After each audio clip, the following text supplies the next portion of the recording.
school is here. So what can we do as teachers before we trudge off back to our classrooms? I'm going to talk about that today. Hi, I'm LaWanda Shields with 2Q Classrooms, and we're prepping for back to school with a teacher's guide to self-care. So let's talk about the things we need to do in order for us to be ready for back to school. The first thing we want to make sure we do is that we begin to set our routines. That means time to stop staying up late watching our favorite shows. That means it's time to stop talking on the phone all hours of the night. It's time to go back to bed because it's time to go back to school. We need to make sure we're getting into the routine of back to school again. So it's time to adjust those bedtimes.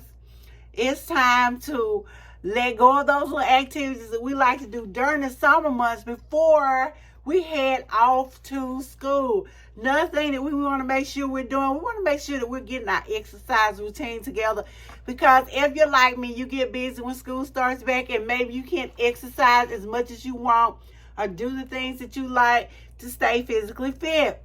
So come up with your routine so that you can still get your exercise and your workouts in, even though you have gone back to school. We know that exercise is very important. Exercise releases those hormones like serotonin that make us feel good, that make us feel healthy, and we need that as we go back to school, because we know for a lot of us teachers, teaching can be stressful. So we want to make sure we're getting our exercise routines together as these days count down to back to school. If you haven't gone back, because some of us have, then you want to make sure that you're eating healthy. Eat right. Adjust your diet. And I'm one of those people that get busy when school is going on and maybe I don't eat like I should or take my vitamins like I should. So this is the time to make sure you get in those essential vitamins and nutrients they have. I am not a doctor, so I cannot tell you what to do. But for me, I have to have a little something extra to help me keep going.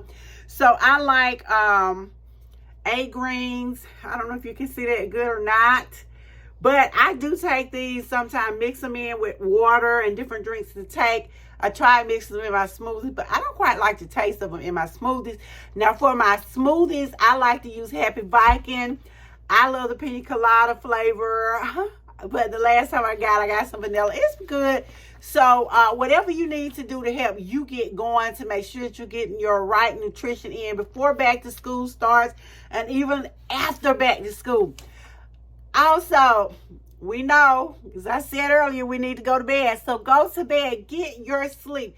Make sure you're getting the right amount of sleep so that you can be at your best when you roll back into school to deal with your good kitty cats this fall. Go to bed. A lot of people can operate off 6 hours. I happen to need at least 7 to 8. So whatever makes you feel your best, and make sure you're doing that as you prepare for back to school. Journaling. Write your feelings out. Talk about how you feel. I like a gratitude journal. I like to get up and think about why I'm thankful, the things that I am glad that are going right in my life. So do some journaling, do some writing, do some appreciating the things that you have going good for yourself. You also want to make sure you find a way to stay in connection with your hobbies, with the things that you enjoy doing. So just because school starts back, don't push your hobbies to the corner. Find a way to get those done, even if it's just the weekends or if you don't have a small amount of time in the evening to do those. Because I know I'm guilty of it myself. School starts back and I stopped reading the books that I want to read. I stopped doing any of the things that make me happy. So I think that's one of the reasons we, some of us might resent going back to school. Not that it's a bad thing, but it takes away from the things that we enjoy. So don't let that happen to you this year. Saying it to myself also, let's find a way to keep our hobbies up after school starts. So find a way, get you some systems in place to allow you to enjoy your hobbies after school starts back. So systems are going to be very, very important for helping you stay focused and organized as the school year comes back. Don't forget to socialize. Don't forget to stay connected with your friends, with your family, with those people who make you happy. Set aside some time to relax. You've got to relax. Take those deep breaths. Find time, like I said, to get the exercise in, because that's going to help. If you want to go to the gym, figure out what time you can go to the gym, even if it's just on Saturday mornings. Find a time when you can relax, when you can exercise, when you can get your hobbies done.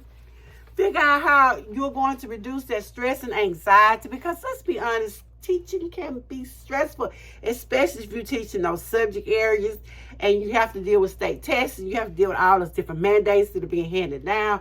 Find a way to relax and unwind. We want to start small, but we want to make sure that we are creating those routines and those activities that are going to help us stay focused. They're going to help us stay healthy as the school year ensures. Or basically, the school year starts. So, be sure that you are doing all the things to help make you feel good and happy as we get ready for back to school. I will see you guys in the next video. So if you haven't done so already, be sure to give this video a like, a thumbs up, and that you continue to follow me for more teacher tips and hacks. I'll see you guys in the next video.